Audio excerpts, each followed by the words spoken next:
Hey, what's up, Story Geeks? Uh, Thank you for joining us today on the Story Geeks YouTube channel. I'm Sandra Dimez, and joining me today are co-host Nick Duke, and also we have a special guest, Michael Young from That NerdSoul. What's up, guys? Hey. Hello. You ready to talk about soul? Yes. Yeah. Yeah, we're going to be talking about Disney Pixar Soul. I'm super stoked. So as you all watching know, the Story Geeks YouTube channel is produced by the Reclamation Society. So of course, make sure you subscribe for more in-depth perspectives on geek content. But you know what? Let's dive into the movie. Let's talk about Soul.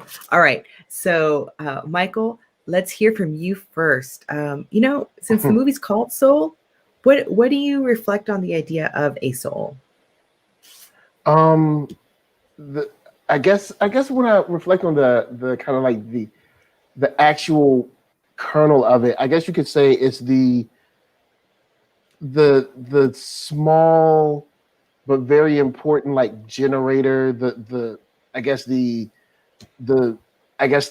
sphere of energy, like the very core piece of us.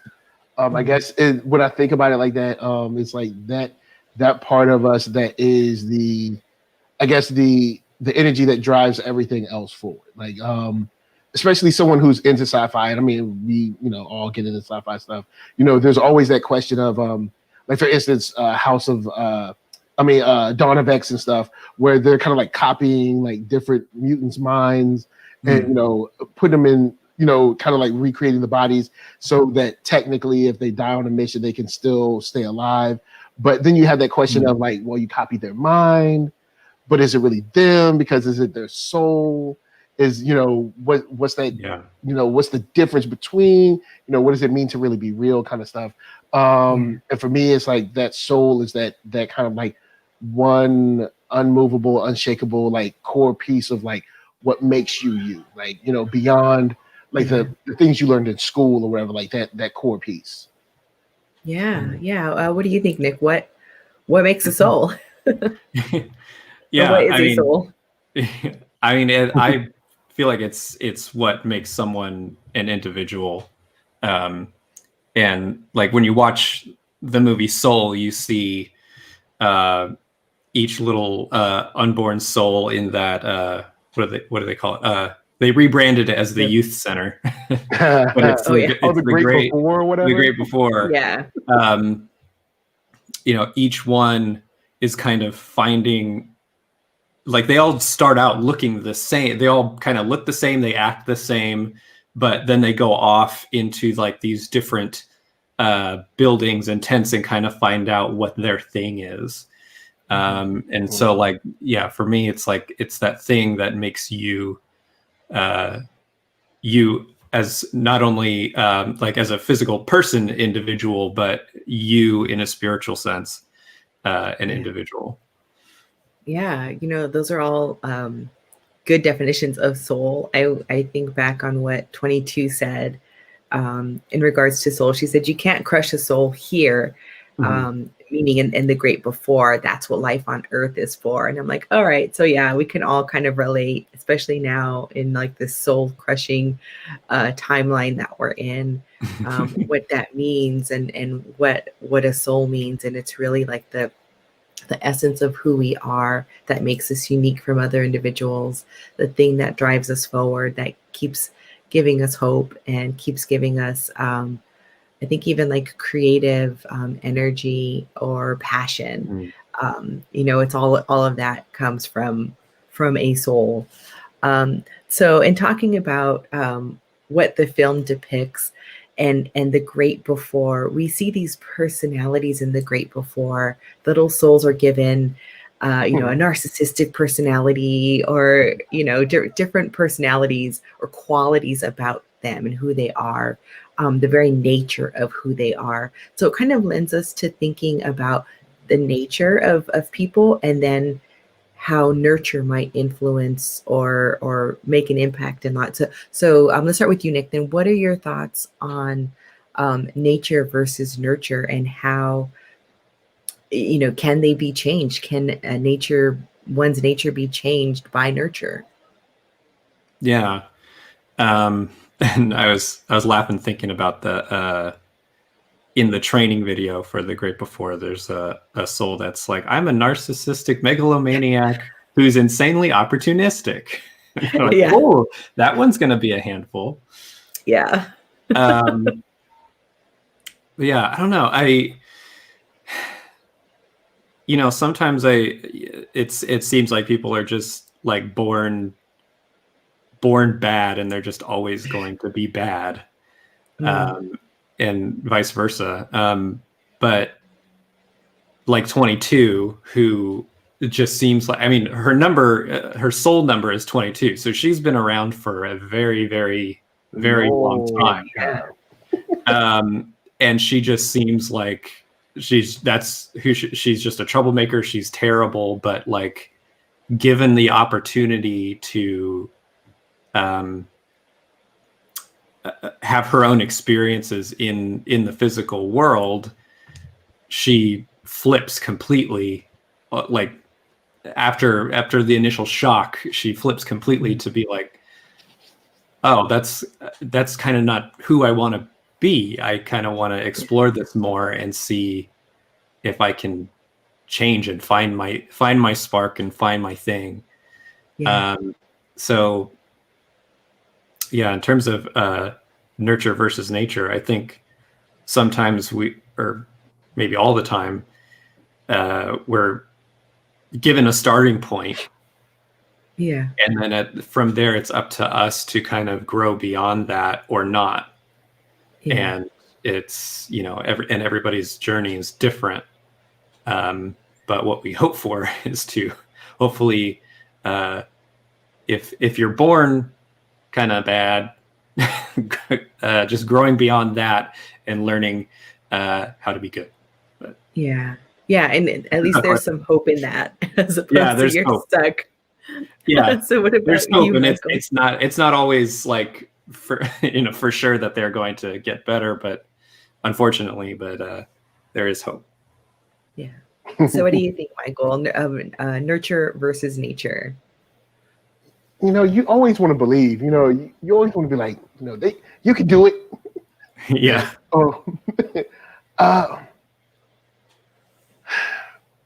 Nature, I mean, it's hard to define or decipher sometimes what nature is and where, like kind of, is it something that, is it a mental thing? Is it a physiological thing? Whether it's like addiction or something to that, or even kind of like being very curt, I'll say that, very curt or mean-spirited. But I do believe, depending on how early you get to someone, I do think you can nurture things one way or the other. I think it gets harder the longer you let that stuff lie. So I've always looked at it as you have your period between, say, like 0 and 5. It's very, very important. Then say the next period from 5 then on to, say, like 12 or something. Still be done, a little bit harder, still be done. Then once you get to like 13 to like 17 or so, this stuff's starting to bake in. You better hurry up, nurture this person, because I'm going to have to work with this person that you didn't nurture. So, and then once you get to like 18 to like, say, 26, 27, and then on into like 30s or 40s, that's that person. Unless some huge life altering event happens, they've now kind of really dug their heels on who they want to be, unless they've been around people that have shown that, okay, asking questions is okay, being wrong is okay, just being straight up and honest about like, oh, you know what, I was wrong about that, that's cool. But you have to be around that stuff, be nurtured to that stuff.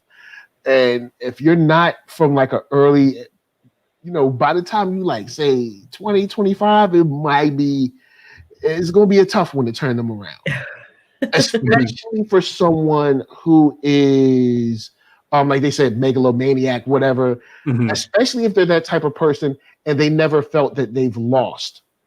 If they've never been truly disciplined, or they've never seen any really real consequences, or they've never had any real responsibilities, it can be very hard to turn that, because human nature is like, why? Pfft, everything's worked out. Oh yeah. So I think nurture can be done, but I think it has to be very, very over-indexed on in the younger years. Yeah. It's hard to nurture someone, even say in a relationship period. I'm sure we may know someone or know of someone that has been in a relationship, and say they're 33, 32 or something, and the other person loves them, but they can't make them love themselves. You know what I'm saying? It's like, look, I can love you all you want. I can want you to win all I want. You got to want you to win. Like those kind of things. So I think the younger, the better.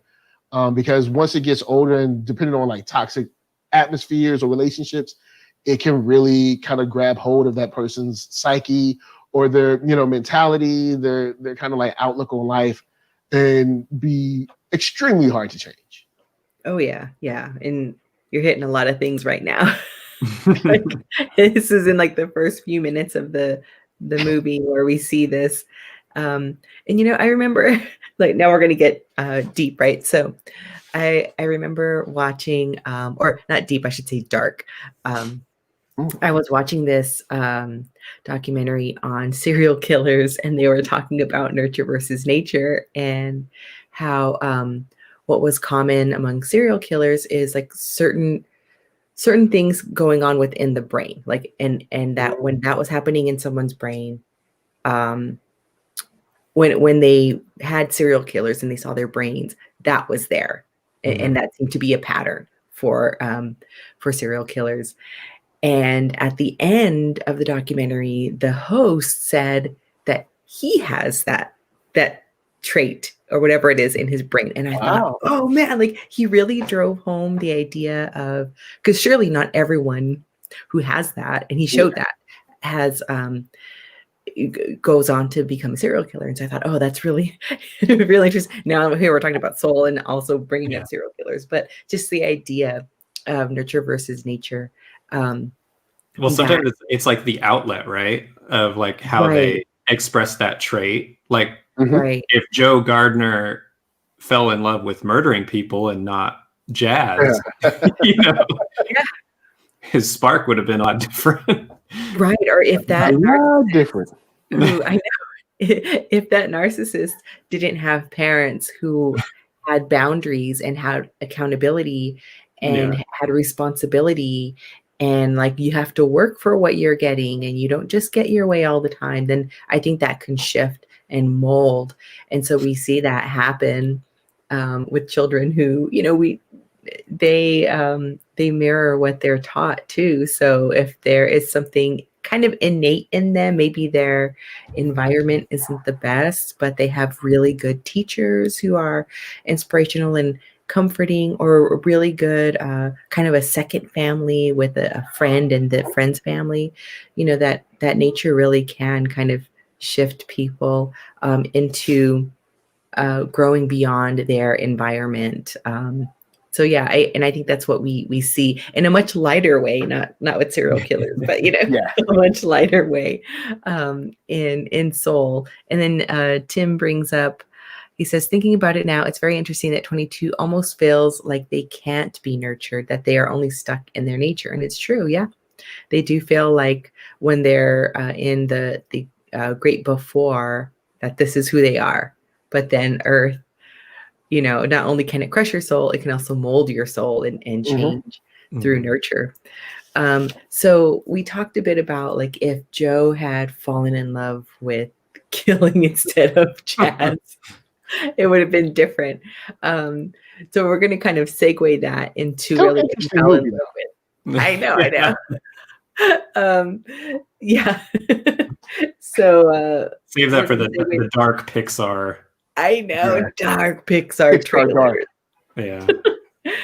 But when we think of what he did fall in love with, which is jazz, and the whole film is about finding the spark. And so we see kind of this we see passion and we see purpose or meaning, and Joe kind of conflates the two, whereas 22 seems to kind of see them as distinct. We have a passion and we have a purpose, not until she gets to Earth. But I want to see, like, I'm gonna start with you, Michael.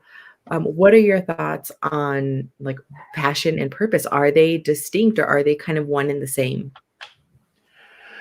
I think they're things that can sort of be co-equal and then also run together. It depends on what your passion is, because some people say do what you love, and other people say do what you're good at. Yeah. Because what you love may not be what you're good at, and kind of similar in the passion and purpose thing. Like just the other day we were laughing about choirs, and this is no indictment on any church anywhere, but it's like your passion is to be the lead singer this Sunday, but your purpose is to be part of the treasury. Like this isn't where your gift is. But yeah, you might be passionate about a like drawing or playing piano or whatever it might be, but you might not be able to operate at a level where this can be your purpose. Yeah. But I think we find that along the way when we start to affect people in a very hopefully positive way.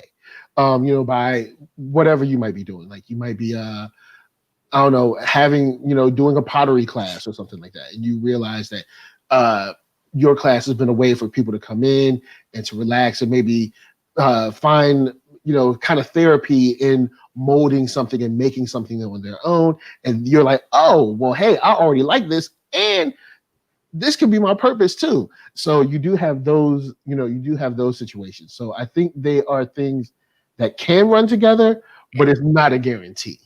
So like in the Venn diagram of things, there's some overlap. Right? Yeah, there is. But But just in case. It's like step on this side. Yeah. Interesting. Okay. What do you think, Nick? Yeah, there's a lot of different perspectives that you see in Soul about those things, right? And like even Joe's mom,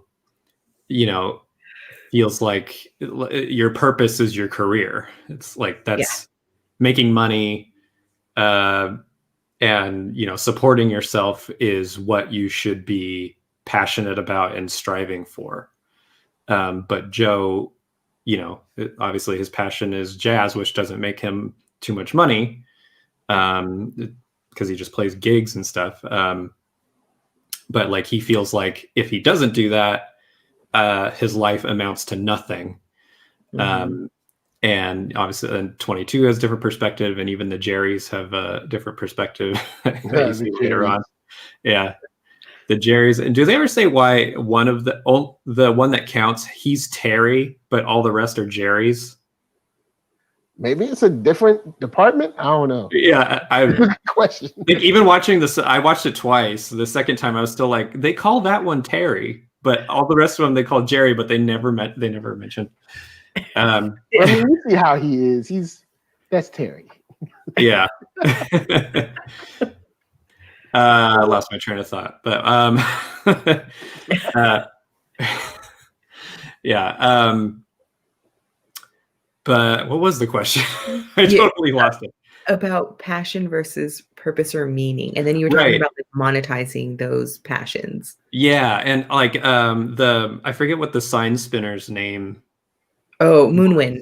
Moonwind. Yeah, but like even he loves doing sign spinning. It obviously, right. I mean, it doesn't make him much money and stuff. And he says he has like kind of an offside comment where he says like nobody understands my art. Yeah. So yeah. I mean, like it seems like what the movie's trying to say is your purpose and your spark or your passion are separate, and that's something that Joe learns along the way, which I was a little surprised that like I thought at the end he was going to kind of embrace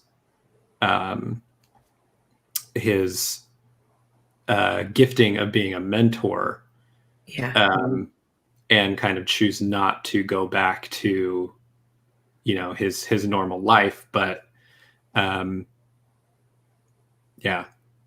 I liked that though, that they made that distinction. And I one of the Jerrys says that you know, like, we don't assign purposes.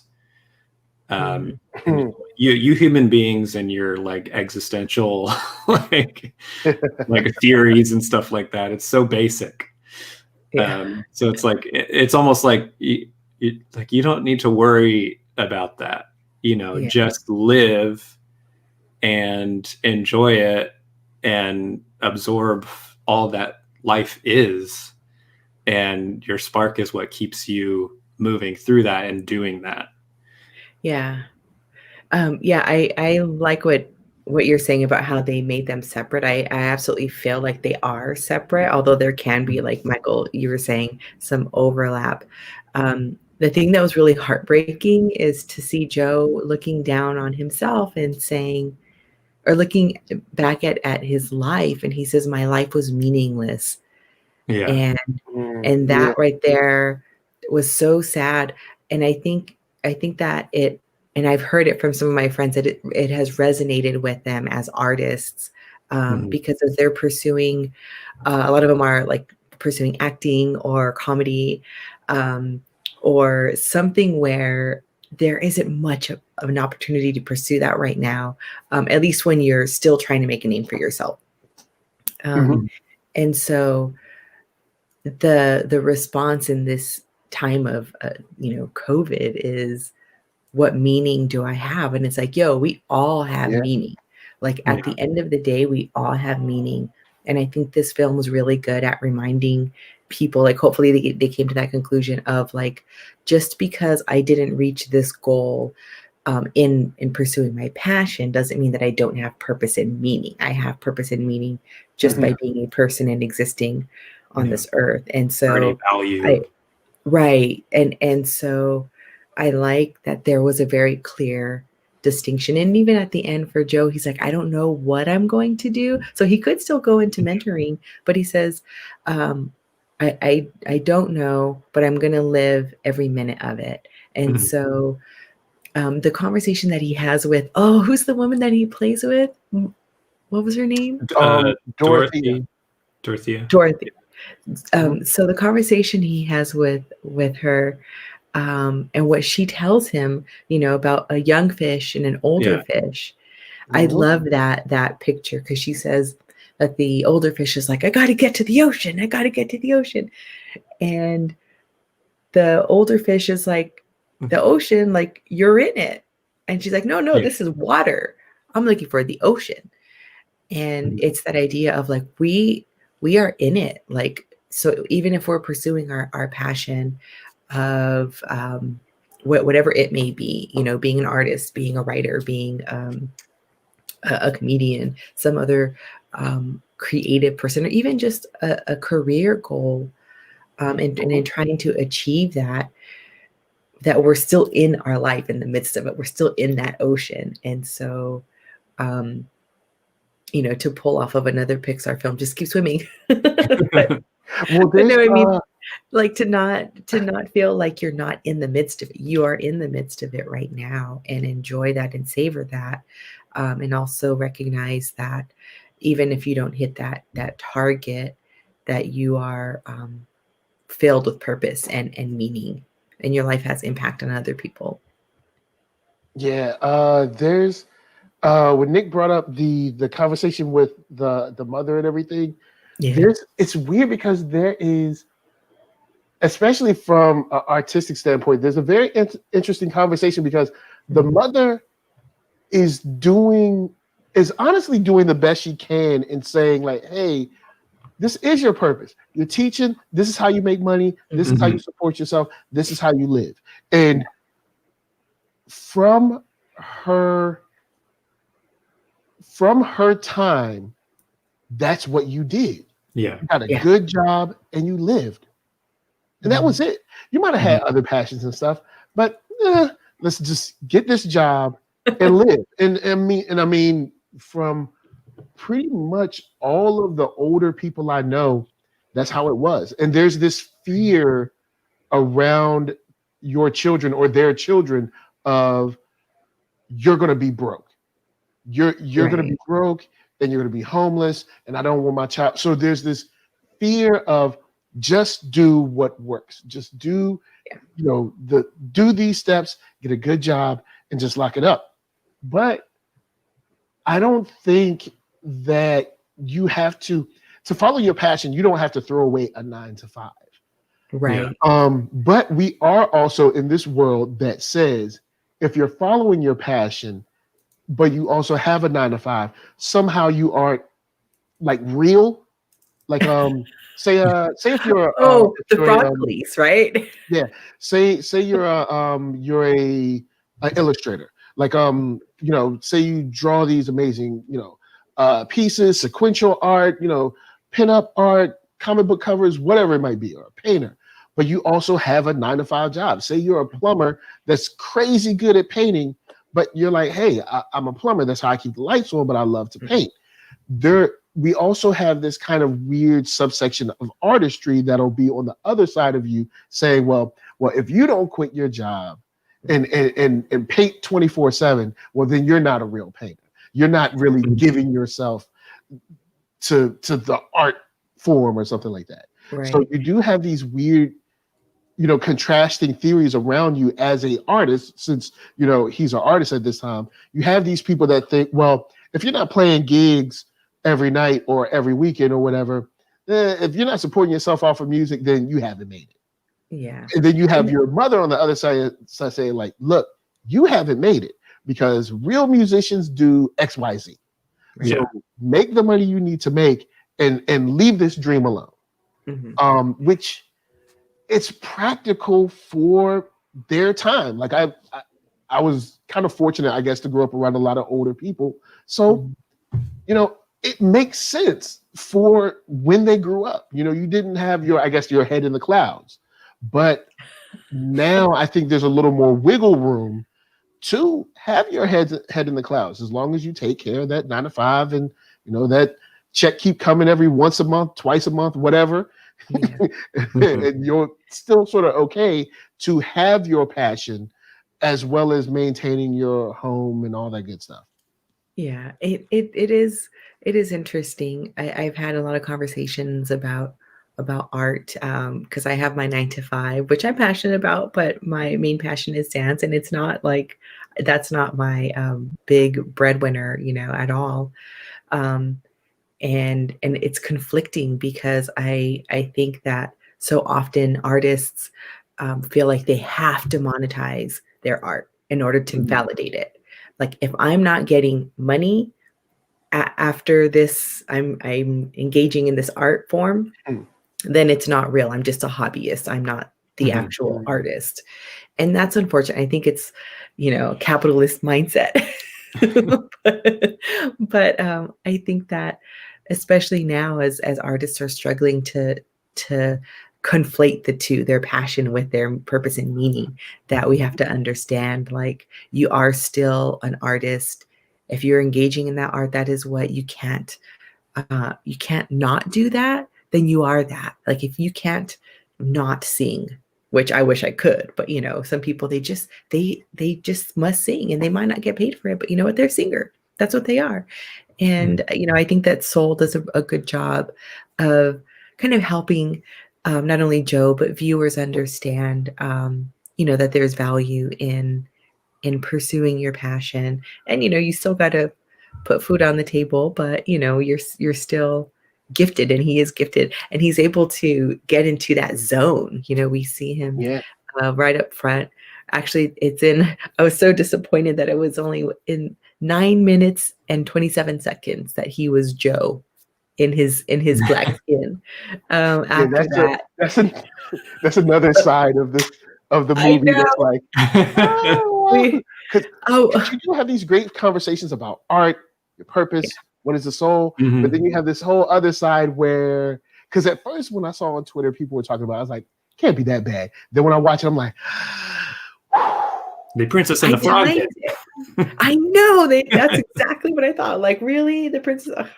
It's interesting So, too that they had the paused writer it. of the film was black, wasn't he? I don't know. I mean, I'm that not doesn't sure, mean but I know there's been, that's not an excuse or anything. I'm just saying, like, it seems like that would have come up at some point. Yeah. because when it came out, I remember there were a lot of I saw a lot of memes of black animated characters not being able to kind of like retain their humanity. And I was like, well, you know what? I haven't seen the movie. Let me check it out. And then when I watched it, I was like I remember pausing it. I was like, I looked at my wife. I said, we're not even 10 minutes in. I know. I timed it the first time I watched it. I was like, that was pretty quick, but I had a migraine, so I was kind of like, I don't know, that was quick. And then when they came back, he had to be the cat. I was like, Yeah. oh man, I was like, y'all are really trying to make me turn this off. I was like, but I'm gonna watch it because in general, it's a cool film. Yeah. But there are some issues. There's some great articles that have been written, and even Twitter posts that have been written about how, you know, there's like this passive journey that they go on with him. But yeah, I noticed that too. I was like, it hasn't even been 10 minutes yet. Yeah. Oh yeah.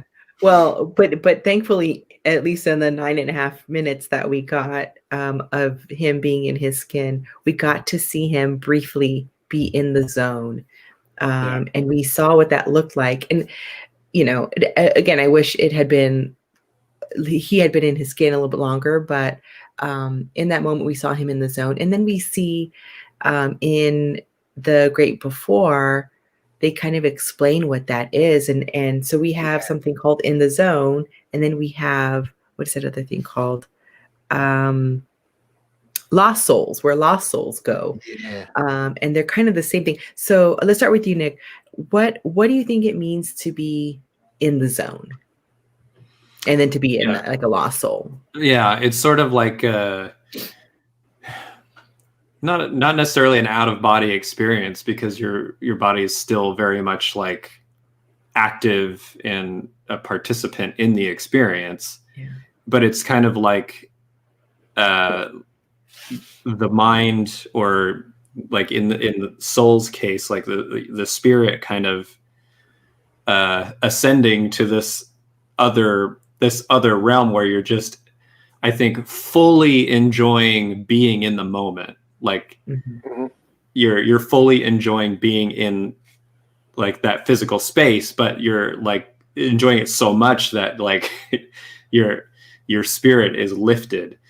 Because when you see that, they're all floating, you know, in the sky, and they have like this these crazy patterns and like this aura around them glowing, and it doesn't, and it's a fragile state because it doesn't take much to pull them out, as 22 like demonstrates by going like, you know, throwing a piece of dirt at somebody who's in the middle of a Shakespearean monologue and they forget their line, and you know, and making the Knicks lose another basketball game. Oh, it was so sad.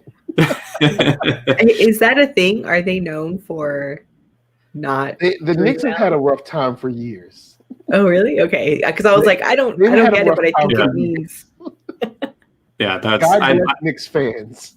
Oh. Yeah, and there's a lot of Knicks like paraphernalia throughout the film. I noticed the second time watching, there's like, you know, a lot. You'll see characters wearing like Knicks hats and stuff like that, and I think even the barbershop has a Knicks sticker on the window.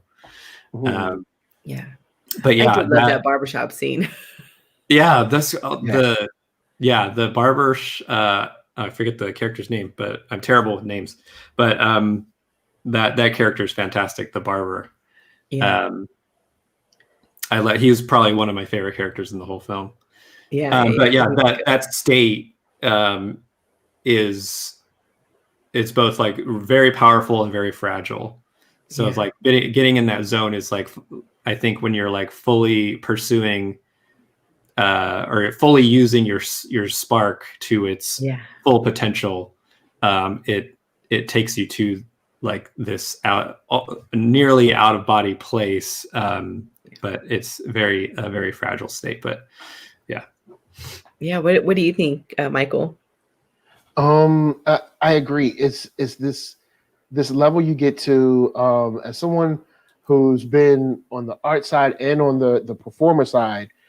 I've been in the zone a few times where it's just like nothing can go wrong.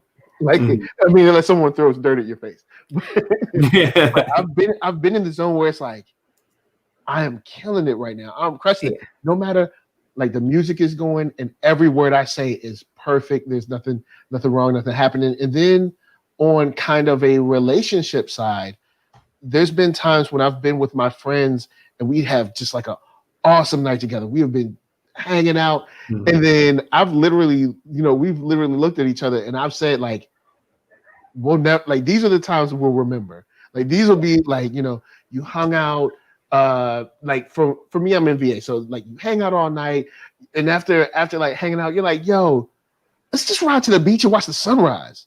Yeah. And then you just go, and then you're hanging out and you're like, it'll never be this cool. Dang, but at the same time, you have like no responsibilities. You have no responsibilities. You don't have to listen. We're all going back to our parents' house. So it's like you're together and you're like, it'll never be this cool. Yeah. It'll never be this cool. Like just on a whim, just be like, let's just do this. And like, so it's that energy that just makes you feel like there's like everything is like Zen level and just perfect. And I do like how they I like how they illustrated that. And then on the other side with the Lost Souls, as someone who's been through a depression, I was like, that's interesting how they illustrated it, because it does feel like you're just like kind of like covered by like, it's just like this just like darkness surrounding you. You're in the center of it. You can't really get out. You don't really know what's forward or backwards. So I thought that was interesting how they illustrated it. I was like, it was pretty cool. And then how it lifts from you, because the guy, when they lift it from the guy, and he's just like, yeah, like, this place. I think he screams, I'm alive, and then just like, starts trashing the place. He's like, what am I doing with my life?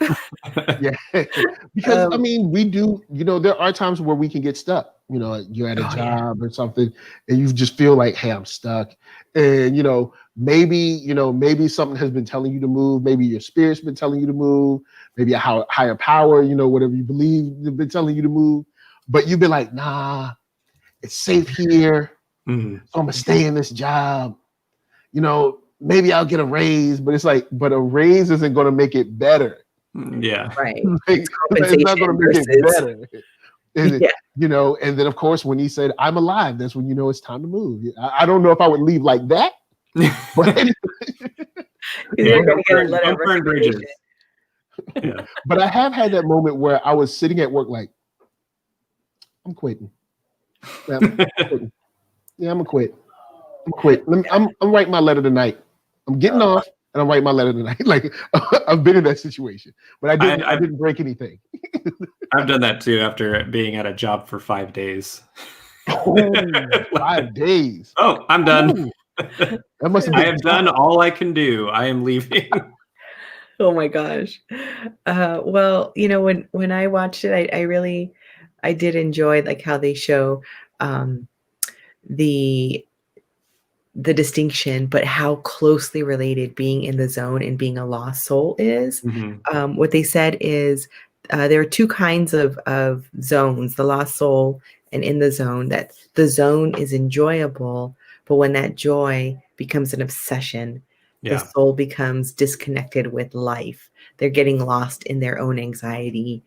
And I think like when earlier you were talking about being an artist and like saying that you're not really legit. And I said the fraud police, like it's that thing where our internal fraud police is saying, I don't know if this is like the right, imposter syndrome. I don't know if I'm really going to be doing this right. And this is, how I do it or how I say it or how I act it or be it. And so then you get in that space of that one guy who's like, gotta make a treat. Yeah. And he's not alive. And I think it just it sucks the joy out of passion. And I remember talking with Justin about this, about passion. And I said, passion, and like the root word for passion, like really is like the just passion on the cross, and it involves suffering. So where that word comes from involves suffering. So when I think of passion, when we think of passion, there should be an amount of suffering, but not to the extent that we become lost souls. Just like, maybe I'm losing some sleep because I'm so in the zone. And so I'm going to be tired and suffer a little bit tomorrow because I was up late being in the zone. So there's just kind of like this fine line between being in that zone and being a lost soul. And like what you said, Nick, is that it's so fragile because you're incredibly powerful at being in that space, but it's also so temporal, that it can go away as soon as someone throws dirt in your face, I guess. And if you're performing on stage and they're throwing dirt in your face, that's not a good sign. And if you're like me, because when she said she had been messing with a certain team for years, I was like, it's the Knicks. I know it's the Knicks. Yeah. I know it. I know it's the Knicks. Yeah. If you're like me, you have imposter syndrome, which is wow. Like, I don't think I'm good enough to have imposter syndrome. Wow. So that's hilarious. Someone, I remember someone asking me, what would you tell your, like one of these, like what would you tell your younger self? And it was like, if you had 4 words you could say or whatever. And I thought about it for a second, as far as my younger self, because I've always been artistic in some type of, like, whether it's drawing or making music or whatever it is. And I was like, you know what? I would say you are good enough, because there was a long period of my life where I didn't think I was good enough. So I devoted my life to making everyone around me happy. And now, not to say I don't care about anyone's happiness now, but now I'm like, yeah, I'm going to do what I want now. But yeah, it's that thing where, imposter syndrome, where you're sitting around like, I don't know if I'm good enough. Well, maybe I'm a 6. How do I get to a 10? Or well, maybe not that. Maybe this one was good enough, but not the rest of these, or something like that. And it's, you'll waste so much time. Yeah. And I'm sure, you guys might know, or have some friends that might know, you'll waste so much time. So much time. Yeah. Well, I think it's helpful for artists to have honesty in expressing that they have imposter syndrome or imposter syndrome, because then you're able to say, oh, okay, like there's some relatability there, and I see you successing. I see you successful and succeeding and inspiring people. And you're also grappling with imposter syndrome. Like, okay, you're doing it from my perspective, so maybe I'm doing it from someone else's perspective. So yeah, I think it's definitely helpful to see that, and I think that's another reason why I think Soul will be very helpful for any artists out there who are, especially now. Oh my gosh, this COVID time is so strange. Yeah, it was interesting time we're in. I know, but perfect timing for a movie like this to come out, I think. So as we think about, we've talked a lot about like the great before. Now let's talk a little bit about the great beyond. We don't see much of it, just pretty much at the beginning. But what do you think? How do you think the great beyond is portrayed? And is it something that's good or bad or leads to nothingness? For me, it looked like you're going on to some, like the next step, and they just don't show you what that next step is. Maybe they didn't know how they wanted to illustrate it, but it definitely, you see everyone going in, and they flash into white light as they go up there. And so I think, at least from my perspective, it's like, okay, this is another doorway to the next part. Just like how the great before had, this is not a box, or this is just a box, and it's like a doorway to a next. So I think it's just a doorway to a next part of your journey, whatever that might be. So the sad part is that they didn't really illustrate what it was. But the good thing is you didn't see anyone scared of going. Most people were just like, okay, cool. That's the next step. That's what we're doing. Except, of course, our protagonist was like, not yet. Not today, Satan. Busy. Yeah. What do you think, Nick? Yeah, I think it's purposefully ambiguous, just because, like, I mean, on a story level, it keeps the audience from, having an opinion one way or the other, like, oh, why don't you just go there? It's better, or because it's always presented, I think, from Joe's perspective, because everything up there is from Joe's perspective anyway. Everything's a construct so that his mind can understand everything that's going on. But whenever they present the great beyond, it's like this, like ominous, like scary thing. Like the only thing that's perfect. Yeah. Well, it's funny because every time they show it, they open up that portal. It makes that droning sound. Yeah. And he's like, no. Maybe it's THX, Yeah.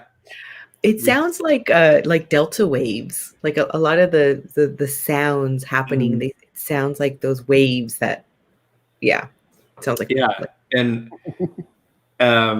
the only thing we do know for sure is that once you get to the end of that moving conveyor belt, you lose your body and just become your head, and then float into the light and kind of explode. But it did sound. It sounded like either like a popping or like a bug zapper. It was like a zapper. Yeah. Yeah. That's like maybe that's oblivion. Yeah. Sweet oblivion. Sweet oblivion. Or it could be interpreted as you're becoming part of like one, like sort of a whole, because like it's like kind of the center is so bright and so dense, but it kind of like as it goes off into the edges, it kind of is dotted more with stars. So I'm wondering if like you kind of become that, your head, kind of go into that thing, and it's just dispersing into like this kind of one with the universe thing. Yeah, one part of like space gas or something. What I was really interested in actually is the in between, like when he jumps off of the conveyor belt and breaks through kind of that wall and drops, and it kind of becomes 2D a little bit. That is a weird realm. I was wondering like if they're gonna explain what that area was, because he falls through it and he kind of starts splitting into two, and everything's very 2D line drawn. And you see it again when Terry accidentally pulls that kid in. He pulls him into that realm. He doesn't pull him into like the before or the great beyond area or anything. It's this kind of like floaty void thing. It's interesting. It's like the transition period, and then the way he tried to clean that up was not helpful. It's like, I'm sorry. So, don't eat chips. Like, don't eat processed food. Seriously, yeah. Like, much love. We out. That's pretty much it. But yeah, I think it's purposefully kind of ambiguous because if we were kind of given all the answers in that afterlife, I think it would it kind of splits the audience into areas of like, well, maybe he should go there because it's better, or maybe you should never go there because, but also it was really right. No, not to offend anybody. Although I think people are offended by like being in the zone, and that equals astral projections and Yeah. new age mindset that we're feeding into the children, and it's like, calm down. I mean, like, even if the terminology is being used, like, I think the message is to convey that, like, to speak to the artist's soul and what that means. And I think it's very hopeful Mhm. on my second watch. So what I recommend is, if you didn't like the first watch, watch it again. Big difference. Although I did have a migraine in the first watch, so that might explain why I was like, a little bit more crabby. But it did in that second watch, I think, definitely speak to the artist soul in me, and from what I'm hearing, many others as well. For me, when I think of The Great Beyond, it kind of reminded me of The Good Place, in the sense that we don't know as the viewer, and then even they don't know as the one going, Mhm. what they can quite expect on that other side. Is it that oblivion? Is it being one with the universe, or with one in the presence of something, an entity? But it's just like the old lady who's like 108 or 9. She's like, oh, I'm not finding it. I'm ready to go. And then I think the French lady's kind of ambivalent to it, like, it's no time for this thing. But there wasn't a fear. So I guess that's a good thing, to not being terrified of it. And the guy Overall, that's like, he's like, why aren't you running? And the guy goes, yeah. Yeah. Yeah. Everybody else is going this way, so I guess. Yeah, it's like, this is what we're doing. This is the way to go. So overall, what do you all think of it? Like, would you recommend it? Were you happy with it? I'm gonna start with you, Nick. Yeah, I feel like it's definitely worth a watch. I'm curious, like, I haven't like heard about like any like from any kids I know or anything, like what they thought of it, because I feel like it's a very not super heady film, but it's not like a like a Toy Story or Yeah, a Cars or something. It's it's about it's like real people, and existential crises and stuff like that. But I mean, I really liked it. I feel like it's a great movie to watch alongside Inside Out. Yeah. I feel like that, like, they're very much like companion movies. So I would recommend like doing a double watch of those, because I mean, with Inside Out you get the feels, and then in in Soul you get kind of like the kind of like a spiritual calm. I would say, like, it kind of makes you go, you know what, things are okay, things are all right. Yeah. What do you think, Michael? I say I agree. You do get like this life is beautiful kind of feel, or life can be beautiful. Yeah. Like you could like, even for something when they were sitting in the subway, you could say, all right, the subway, it sucks, people are here, something you got to do, it's horrible, I hate the people, I hate the smell, or whatever. Or you could say, look at this technological marvel that people came together and made for the betterment of society. It might be a little bit old, but look, we dug holes that transmit a tube, a metal tube with wheels, all around the city, that help people get around without having to have cars. Like, there's cool stuff. Like, you could say, oh man, I hate flying on planes. Or you could say, hey man, we built this machine that's able to fly at speeds, at crazy speeds, and I can be on one side of the country in the morning, and on the very opposite side kind of in the afternoon. So it's, you can look at things as like marvels or marvelous or beautiful, or you can focus on kind of like the mundane and make that the narrative. And I mean, I know it's easy to do that, but I get that life is beautiful vibe from it. Now, as a whole, would I recommend this? Yeah, there's some. I'd say it with a caveat. There's some issues with it on the kind of like the narrative and the representation side. Yeah, so I would definitely be like, hey, look, get ready. There's going to be some stuff that they kind of try to shortcut, and there's some stuff that's like passive narrative kind of things. But if you can get past that, there is kind of a meaningful, touching story to check out. Yeah. So I'd say, I recommend it. Depending on who, I just give them a little caveat first. Right. You know, and I'm the same way. If I know that the viewer doesn't get distracted by major issues with representation, and that's like as diplomatic as I could put it. But if they're not going to get distracted by that, then I'll be like, yeah, it's a good movie, check it out. But if they are of a mindset where they actually recognize and understand that representation is important, and that, you know, we are hopefully very excited to see that come through in feature films and animated feature films, and for this to be like, I think the first animated feature with a black male lead. Would it be at least from Disney Pixar? I think. From Disney, no. From Disney Pixar, yes. Disney had Frog Princess.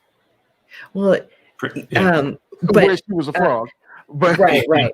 For a lot of the movie. And this is first for Pixar. So, you know, Pixar, you know, you tried. Yeah. Well, I'll say strike. I would say strike one, maybe. Give them, or maybe strike two. I don't know. Like a half a strike. You know, there's things that I do enjoy about this, but right. You know, there are also things where I literally paused it. I was like, we're not even 10 minutes in. Yeah.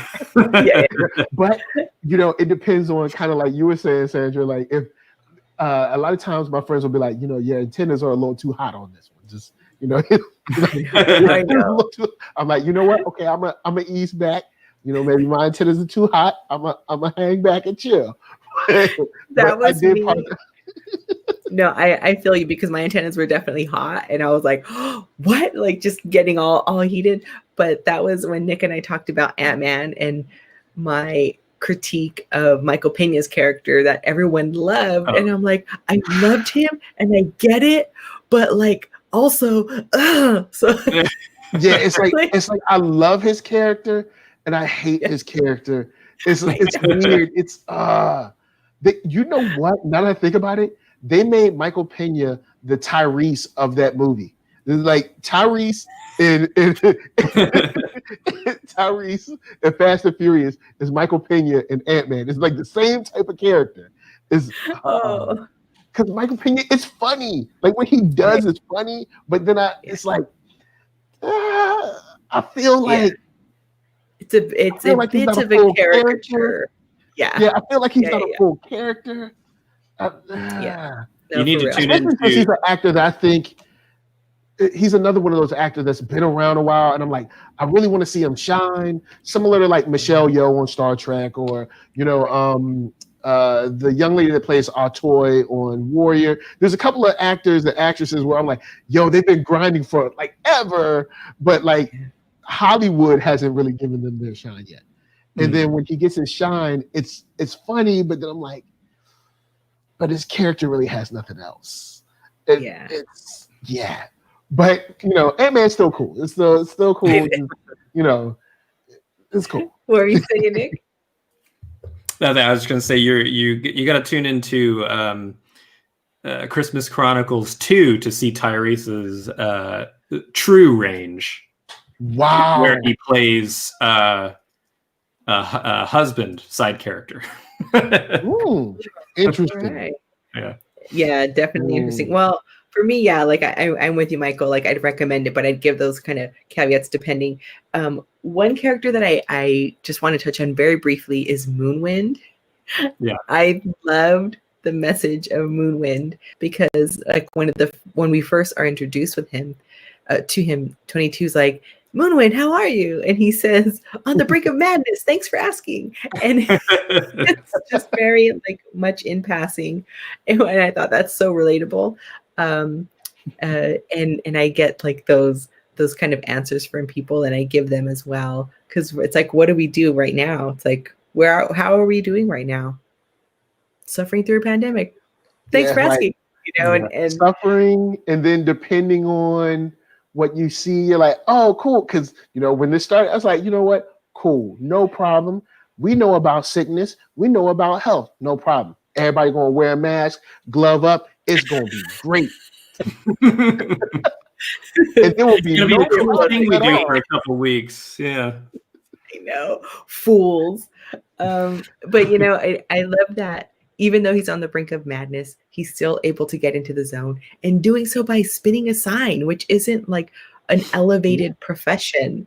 So I love that message too. Like, hey, you're spinning a sign, you can still get in the zone. You're still an artist. You're still a creator. So like, work it. And you're on the brink of madness, whatever, smile.